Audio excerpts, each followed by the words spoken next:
I am honored to introduce to you our speaker, Dr. Catarina Brandao. She is an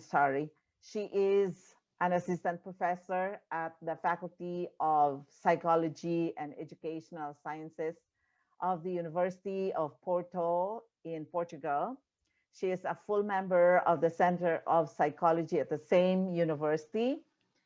She's author of papers and book chapters in the area of organizational psychology with a particular emphasis on leadership and people management processes. She has published in the field of qualitative research and CAQDAS. She will explain more about that later. She's a member of the organizing committee of the Ibero-American Congress of Qualitative Research and also of the World Conference on Qualitative Research.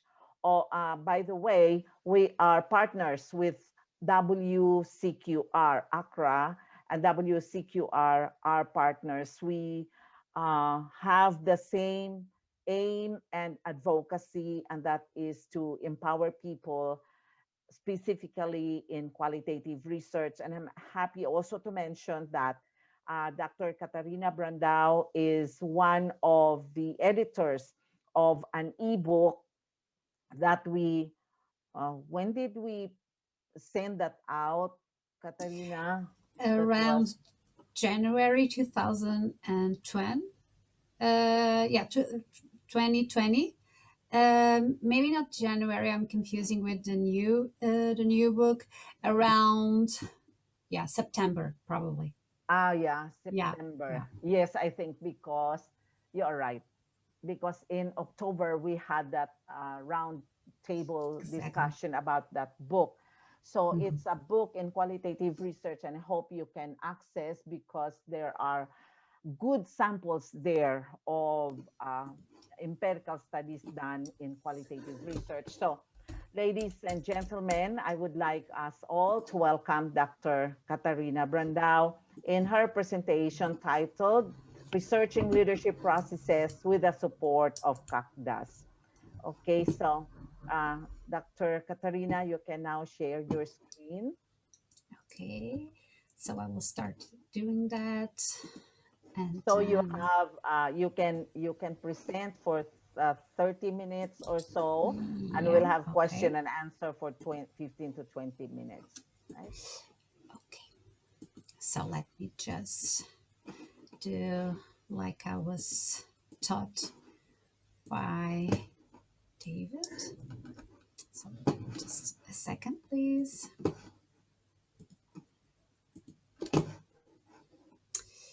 Okay, so I believe you are now seeing my my screen and my projection. Yes? Yes, yes. Okay, so first of all, thank you so much for having me. Such an honor to be here. I want to thank IAS. I want to thank AQRA, particularly Professor Arceli. Always a pleasure to be with you and to collaborate. And I was very excited when I was asked to come here and talk a little bit about my research and how I've been using CAQDAS to support that research. So I have, just let me put here the timer so I know where I am. I have organized my my presentation this way, so I will start talking on some ideas that in kind of way supported my way of looking, my way with brackets, or the belief in an alternative way of looking to leadership and leaders. I will talk about my methodological approach. Then I will talk a bit on computer-assisted qualitative data analysis, and I will show you one of my projects on in vivo, and I will try to show how I believe that this type of software can support you on your research, which does not mean by any means that you cannot do good qualitative research without software. So starting,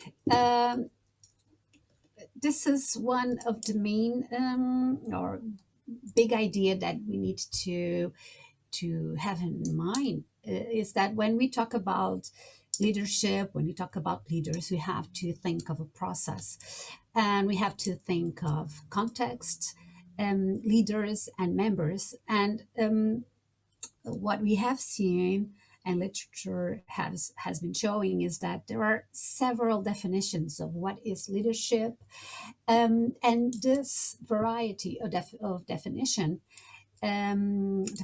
has to do also with the fact that we have here this triad, and leadership is a complex process, which entails different elements, not only people, but also organizational dimensions.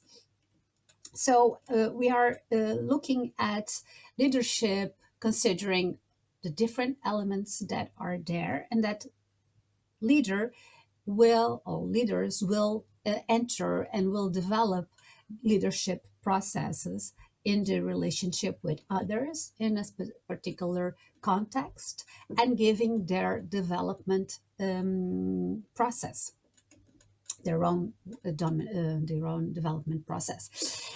There is a dominant way of seeing leadership and leaders, and this dominant way has a lot to do with the fact that when you are a leader, you need to be able to influence, motivate, and enable others to make them attain a certain goal. So I'm a bit, when I look at this way of looking at leadership, I find it a bit harsh, because we are putting a lot of responsibility on leaders.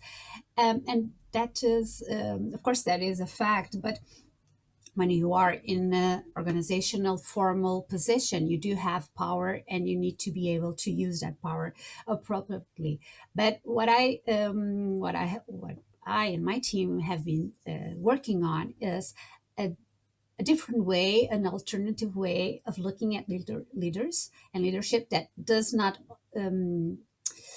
it's not closed in this power and in this ability and responsibility to influence people in order to attain results.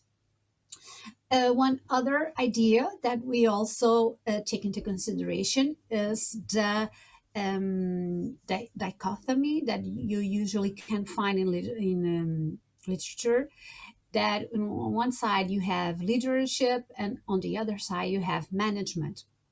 And these are frequently seen as opposites.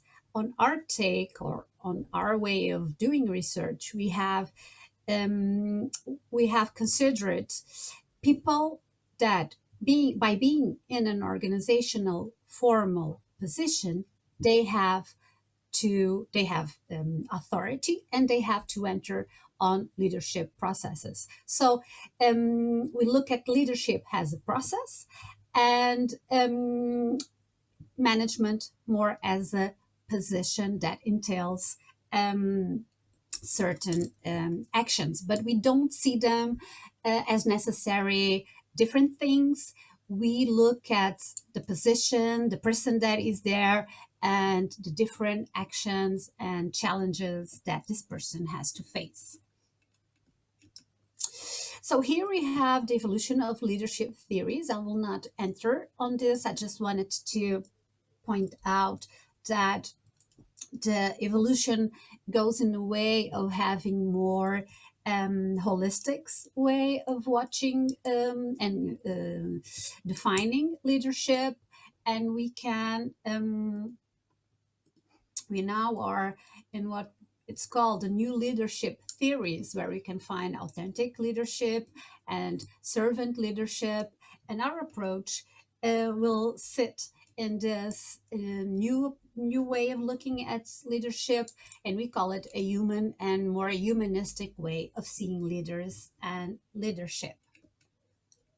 So this approach and this way of thinking about leadership is based on the fact that we see that we still are very focused on what is that the leader does and what does he need to do, and we are not focusing enough on how the leader is in work and through work, and how is his own development experience, how does he develop himself along um, along his experience as a leader. And this way of looking also comes from this idea that it's unrealistic to still look at heroes as leaders as superheroes that are able to solve all problems because they know everything that it's necessary to know regarding work, regarding the team, and they are fully developed regarding relationship competencies. So we come to this humanistic way of looking at leaders and leadership, where we are interested in understanding how do I become a leader, what were my takes, what did I thought it was to be a leader, what are the challenges that I face when I'm in the process of becoming a leader, and when I'm a leader, what does it trigger me?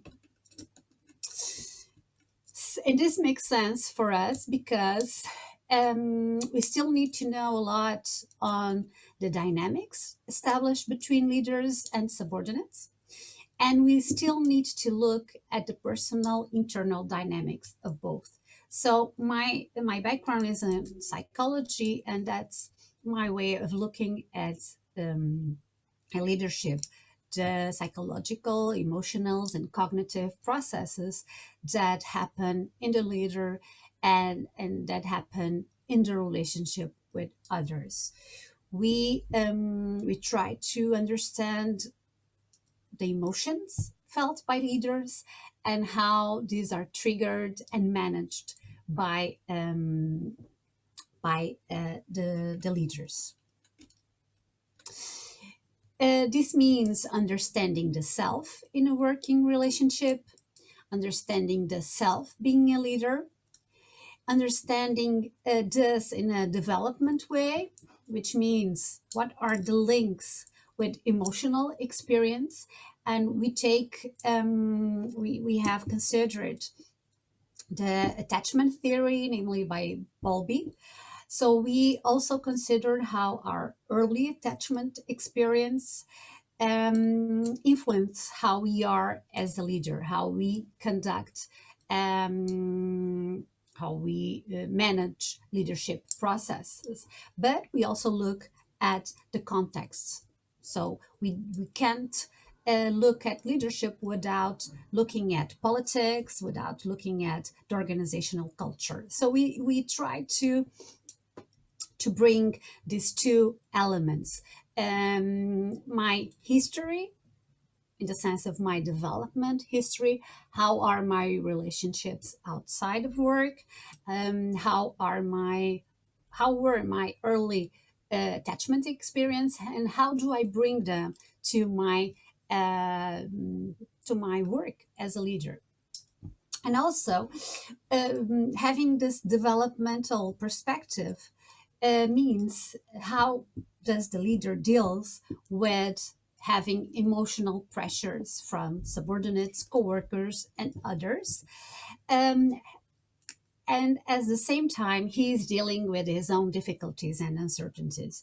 And I believe that this is particularly relevant today because we see that in organizations all over the world, we were forced to adopt telework, working from home. And this has put a specific pressure on leaders. Of course, not only on leaders, but we are more focused on that. How is that you are a leader when you are doing when you are working at a distance, which will take us to e-leadership processes. These are what we call vectors on our approach. Basically, the literature that we have been using to conduct research. So I will just talk a little bit about each one of them.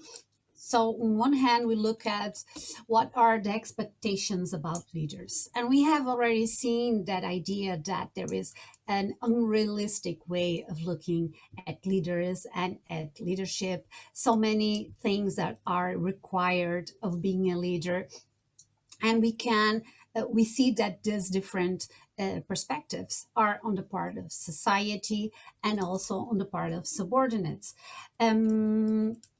And that when they fail to solve problems or they show difficulty, they are seen as incapable. So this will make so we have here a trigger that has the potential to make leaders defensive. So just to name a few expectations, society usually expects from from people in this position to be in control of the situation, to have the necessary knowledge about everything, and to always be correct. And we can see this in a very clear way today with the management of coronavirus, that we see that leaders are on the spot and society is expecting, especially today, we are expecting that they do all this. They are able to comply with all these expectations. On the part of subordinates, we also have several expectations, namely to understand relationships and interaction with organizations, and to be competent at observing and interacting. So we do have here some expectations that have to do with technical proficiency, but a lot of competency in the relational and emotional aspects, like to know the team, to be available to help, to have confidence, character, and integrity, to be honest in order to motivate and inspire, and to be courage and be able and ready to take risks and make decisions. So we are not saying that this is not I'm missing the right word, but we understand these expectations. We believe they are normal, because I'm not finding the better word. But what we say is, okay, this is all true, but how do leaders cope with this? How is it that these people are able to make their work and still juggle with all of this expectations? This is not easy to be a leader. So we also see that there is most part of people, when going to a leadership position, they are usually not aware of the emotional dimension of being a leader, and particularly in some contexts like public service. We have been watching, our results have been pointing out that before you are a leader, you believe you have a lot of control. And then when you become a leader, you see that you don't have that control. The things that you thought you were going to be able to do, you are not able to do so because the organizational system has a lot of constraints on you. And that brings a lot of tension on leaders in this specific organizational structure. So we also consider what the little research that we know regarding the fears that leaders have. And we have here some of them. And maybe I will stress this one, the fear of being afraid of showing that I am afraid, that I'm not on top of everything, and that I control everything. And also this the big fear of failing. As a psychologist, this theory, which we call TABIS, the theory of attachment-based exploratory interest sharing, that is based on the work of Bowlby and has been developed in recent years by Professor Una McCluskey in the UK. We have been using this theory to understand leadership and relationship between leaders and subordinates, assuming that this relationship will be influenced by internal working models. This is the way that my cognitive models, my cognitive causal models, which means that it's my beliefs of what leads to what explains what, and our previous attachment experience, as I mentioned before.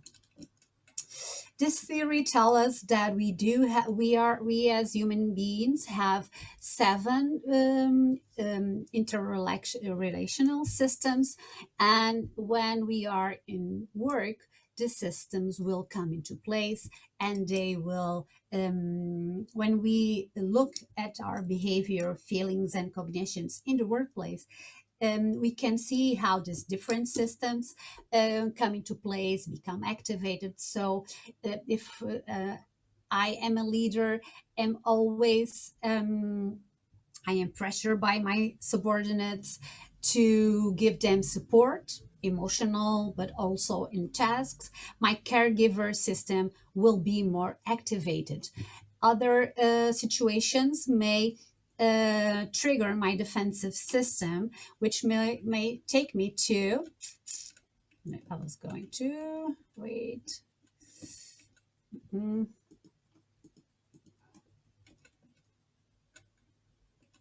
So if my fear system is activated, this will make, this means that as a leader, I have a lower sense of well-being, and this can take me to have fight, flight, or freeze reactions in the work context, which can mean that I, for instance, can be aggressive with my subordinates.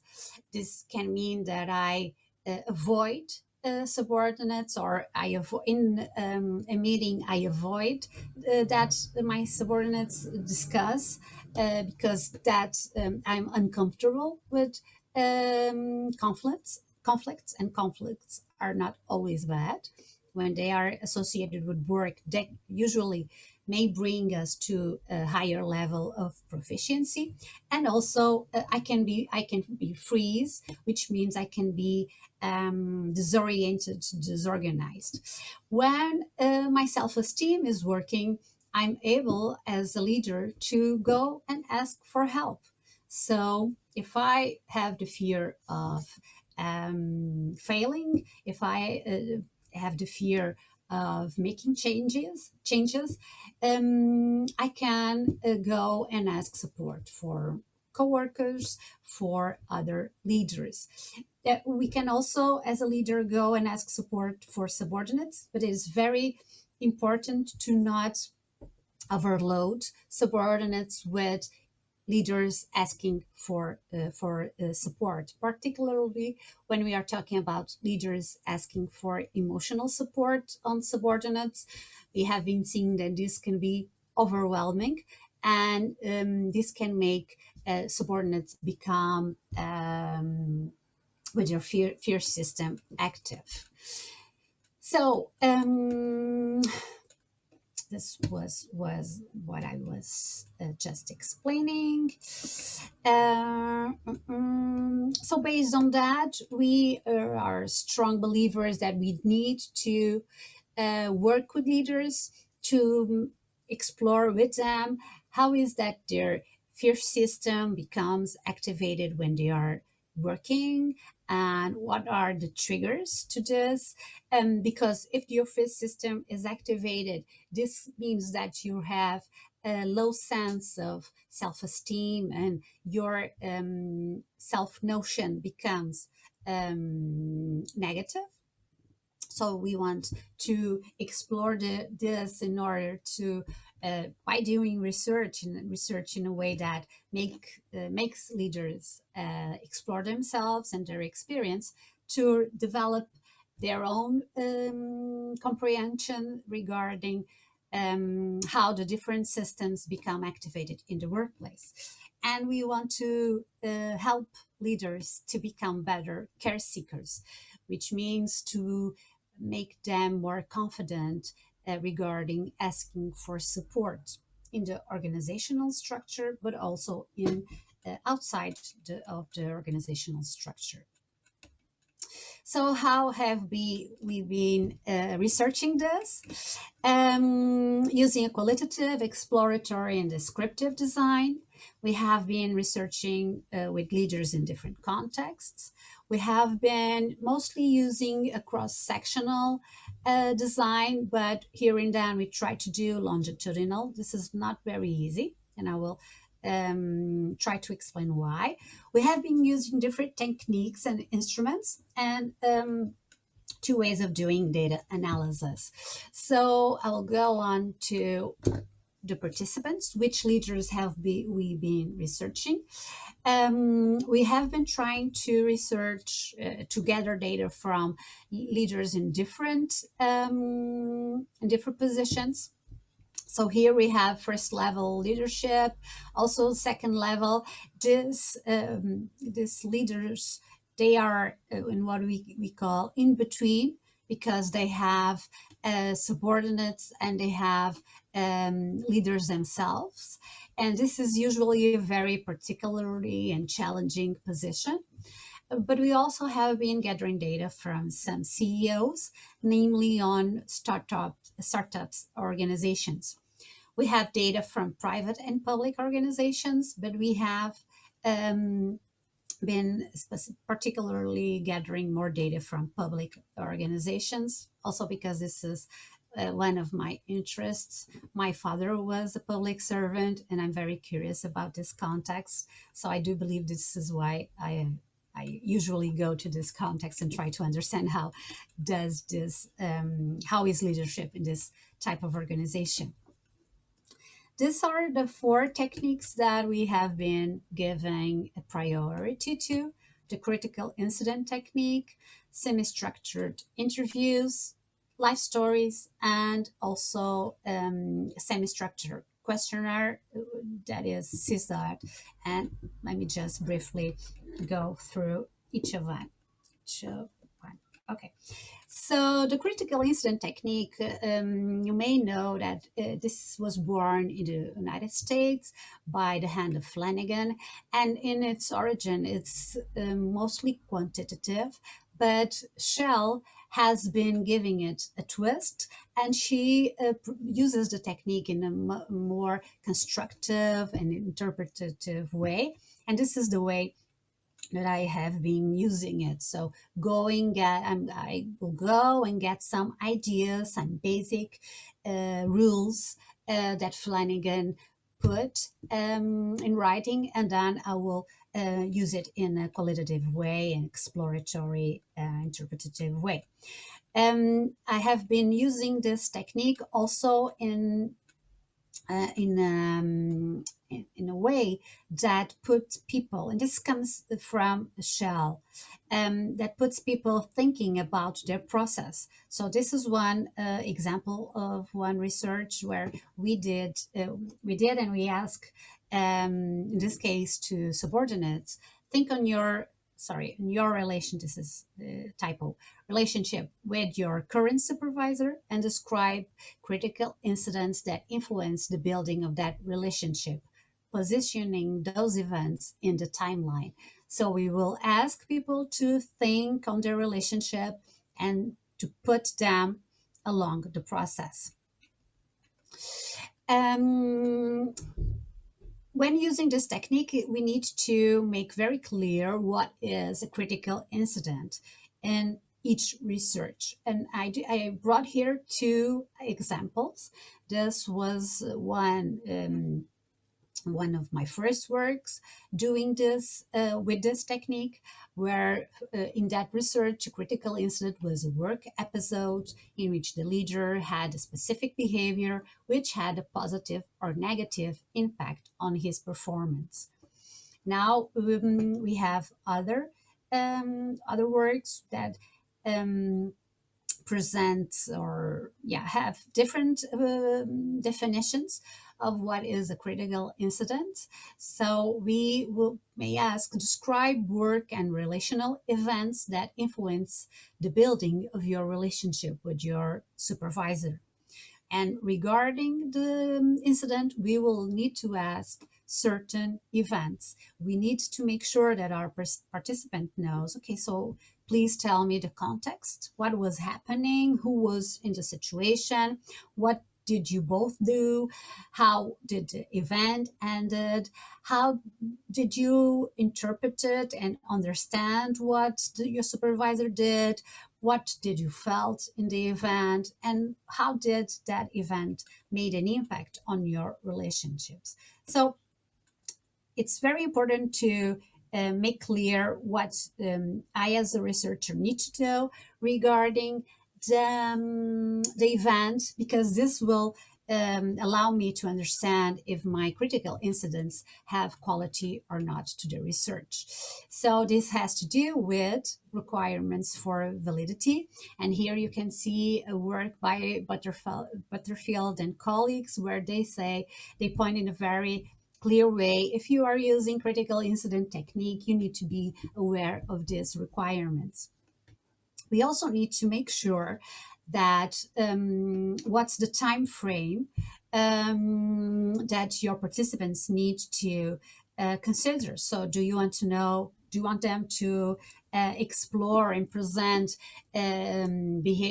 events or critical incidents in the last year, or since you are in this job role, do you want to ask them to think of since the first day that they learn, okay, it might be an opening for me to a leadership position.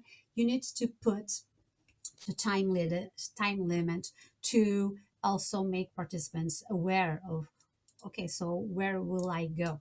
The fact that we ask this type of elements are crucial to turn the information more profound and more complete, because one criticized that sometimes is presented as, yeah, okay, but you are asking people to remind what happened. So one way of dealing with imprecisions is to try to be specific of the different elements we want to know, but also we assume that it's the vision of leaders and other participants regarding their episodes that is important to access. Some things that we have been learning, it's important to, before we go to the interview, we have applied this technique and the context of interviews. It's very important to make sure that our participants are aware of what information we want them to present in the interview. So our procedure is we send them an email. First we have a meeting with them where we explain the technique, and then we will send, prior to the interview, we will send them an email where we will we will give them information regarding what is a critical incident for us and how many incidents we want you to think of. It is also very important not to talk about a critical incident or not to use this expression when we are with our participants, because in Portugal, incident has a negative connotation, a negative meaning. So we have been using expressions like a work event, a work episode, or a situation at work. If we would say critical incident, our participant will probably be more self-conscious, and it will not be as easy to find information that sometimes may be sensitive. So as I mentioned, we gather this data in interviews, but we also use interviews to explore other topics. We ask this: what did I thought I was signing up to when when I said I wanted to go to a leadership position? How do I see a leader? And how do I see myself as a leader? So these are some topics we also explore in interviews. We have been using life stories. These have been used particularly when adopting a gender perspective. So we are also interested in understanding being a leadership as a woman. And we have been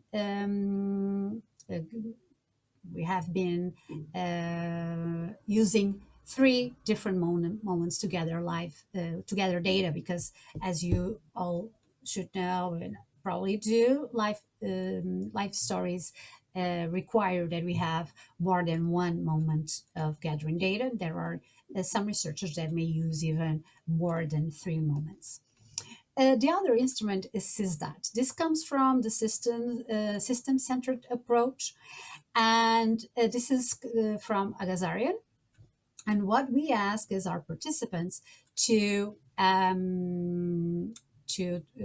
organize their reflections in these different topics. And I will just this is a visual representation that we will present to our participants. And we ask, okay, so in the last month, please tell me something that happened during your work as a leader that made you satisfied.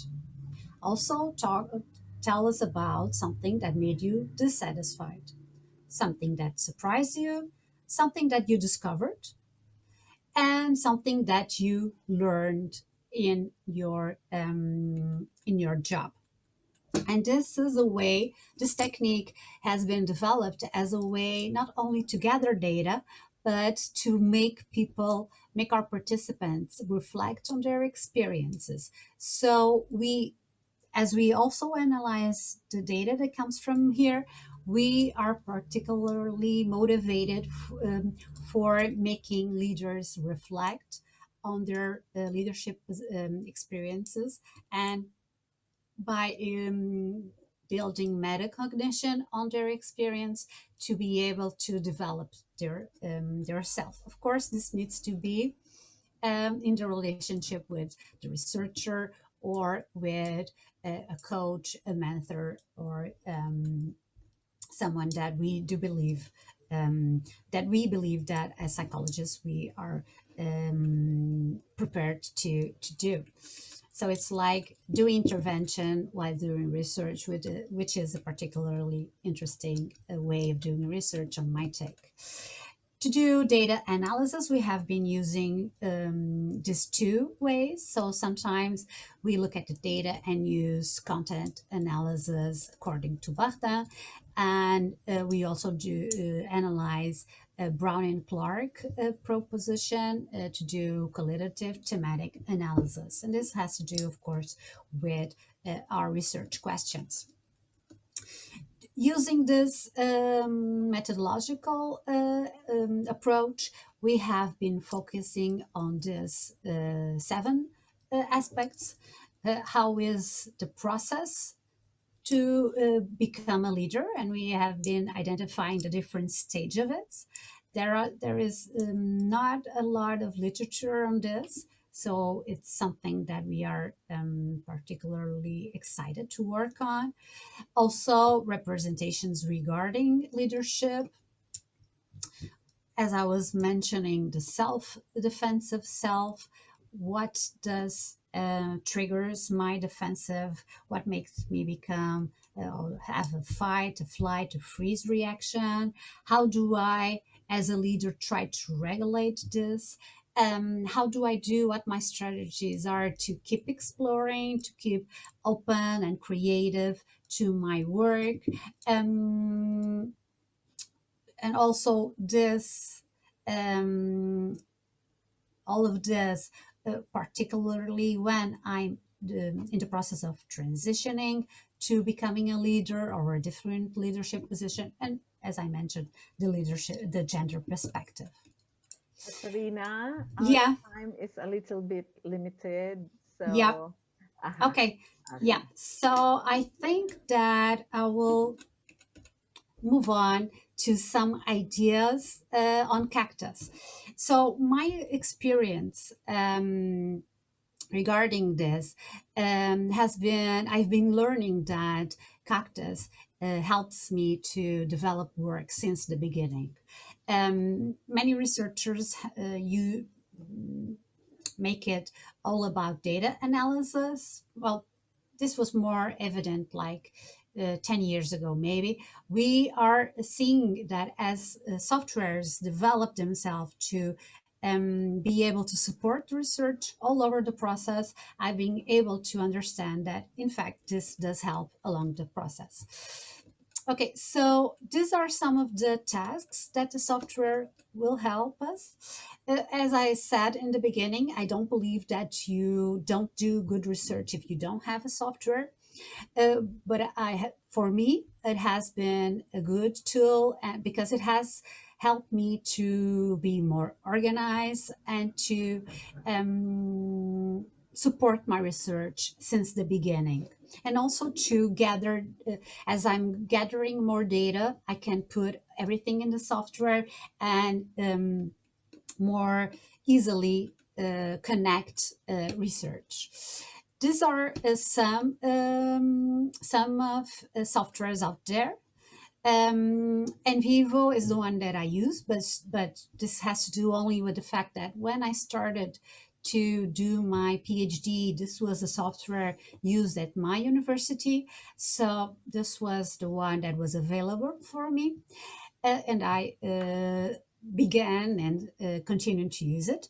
You probably know WebQDA because I know that it has been a software used also by some of you. It's a Portuguese software, and one of its main advantages, along with others, is that it's cloud computing. So you don't need to install it in your computer. It's web based, so it's more easy to work in a team.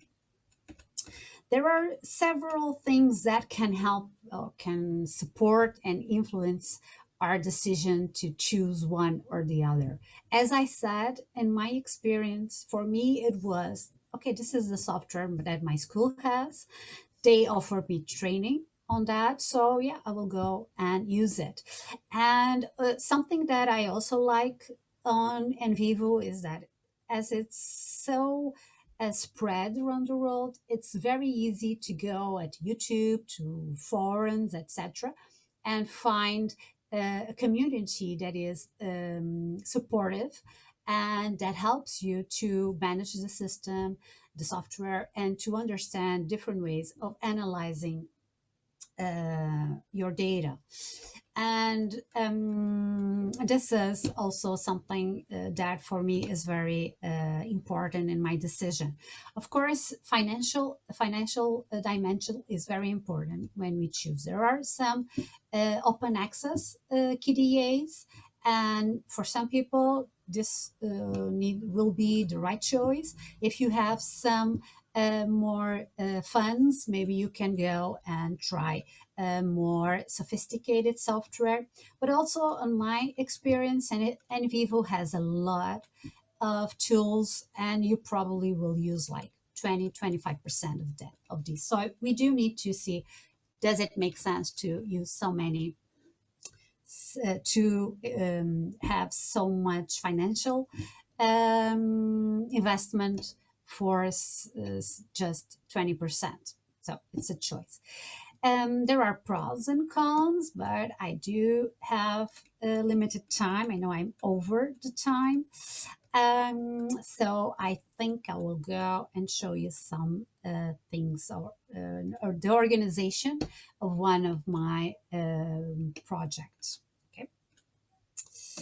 So I will stop this and we'll go. I think I will just need 5 more minutes. I'm very sorry.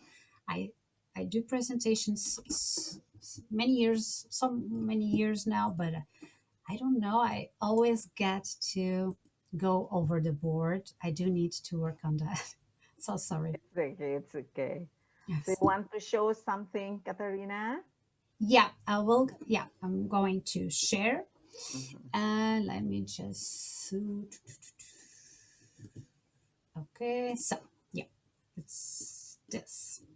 Okay, so you are probably seeing my screen now, are you? Mhm. Yeah, okay. Yes. Yes. So this is in vivo. For those of you who know, I'm not sure if you do know in vivo, but I'm just going to present you the way that I have been organizing. So this is a project, and the project is a file where we have our data. And we have data, but we can have more than that. We have, for instance, I have here papers. So I can in a very easy way have my data in the same space where I have my references, and I can go and check literature. So this is a project is a space, a digital file where we can have um, references, we can have data. You can see here that I have 50 interviews. This I have been working on this project, so I do have more items, more documents to bring. I have interviews, but not only interviews. So I have here organizational documents also, and we can bring here images. We can bring audio, etc. This is a software where we can also have data from the internet, and we have and capture as a way to capture web and social media content. Of course, you can analyze this data without NVivo once again, but it's for me it works. I also use it to organize information regarding my instruments. I like to have in my project the different instruments I was using. I can code this, but I'm not obliged to. Of course, this has to do with the decision of the researchers. So, and Vivos, as most part of other softwares, they allow you to organize the information as you want. I like to have a folder with data. I like to have a folder with my instruments. I like to have a folder with my references or literature. I also have, and this is very important for qualitative work, coding. So along the way, I'm sorry, these are most of them are in Portuguese. Along the way, I'm able to bring in different coding systems and to work on this categories and to see, okay, along my projects, what are the categories that are overlapping? How can I merge them? And also very important, I forgot to say that I can go and bring projects that are smaller and bring the data and the coding structure all to my project, to this project, so I can go and build like a super project with different data that I was collecting a long time. Very important also is our ability to represent our participants. So I can go and go like I can go here and I can see, okay, so what are my participants, and I can see their characteristics. I can see here, okay, so my participants, I have been gathering information regarding gender, role, age, what's their generation, or the millennials, are their generation Y, what's their education, occupation, etc. And also something that is very important for me is using memos to build and to register reflections on the data. So we do Portuguese, yes, of course. We do have here space to have our journals as researchers and to register what we are doing, what we are thinking regarding our work. So we do have other type of instruments like queries. Queries will allow me to see what is coded in different documents, what is coded according to my participants' characteristics. So I will finish talking now. And once again, I'm sorry for going over the board with the time.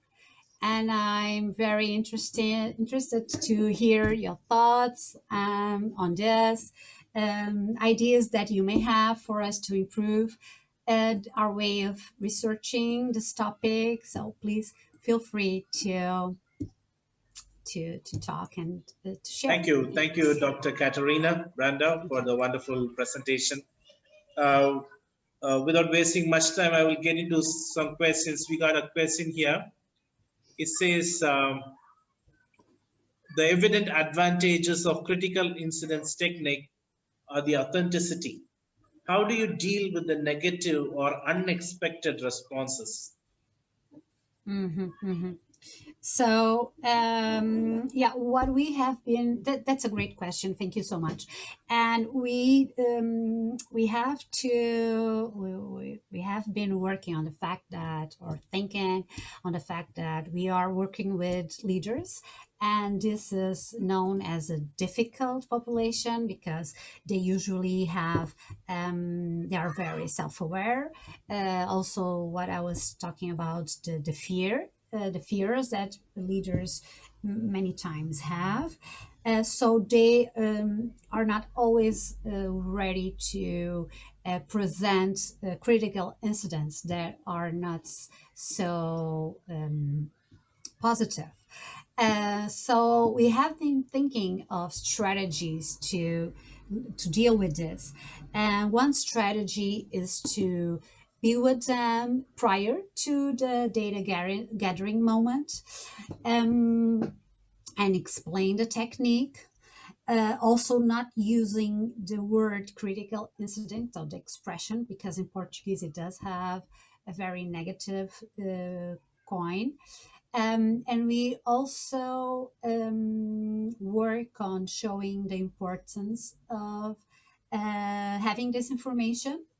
And we work very hard on informed consent. We send information back, the data, we send it back to participants so they are able to see if there is particularly sensitive information that they would like for us to not present, or in some way to anonymize. I'm not sure if I was able to answer the question. Yeah. Yes, yeah, thank you. I have one question. Since your data analysis was based on categorical content analysis and qualitative thematic analysis. How did your selection of software help in differentiating the analysis between the two? Okay, so great question once again. Um, I do believe there is sometimes a misconception, and sometimes we think that methodology is software. No, software is a tool. It's out there, and we can use it as we need to, as it makes sense to our research. So I don't have any difficulty using in vivo to do content analysis in the approach presented by Bardin, and also in qualitative content analysis and approach by Brown and Clark. Because what I do is that I have the data there, and then I will use the code system following the process of each author. I will not use the two different ways of coding data in the same project. It has to do with my research questions, with my goal, but I can do it in the same project. And by project here, I mean my digital file, because I show you my structure of my project, of my file, and that is the structure that makes sense to me. But the software is manageable. Yeah, you can use it to apply a certain methodology regarding data analysis. In the beginning, softwares were developed to support a specific way of doing research, like in vivo is very associated to grounded theory. But at this point, this also has to do with the market strategy. They are, most softwares are very open to any type of data analysis processes. Okay. Thank you, ma'am, for giving in your inputs on that. And we got some more questions, but due to the time limitation, we would like you to go through the Q&A section when you get time, and you can answer to those individually. Okay. Thank you so much. Yeah. Thank you. Thank you so much. It was a pleasure. Yeah. Thank you. All right, our heartfelt thanks, Dr. Catarina. We are truly grateful for your presence and your presentation.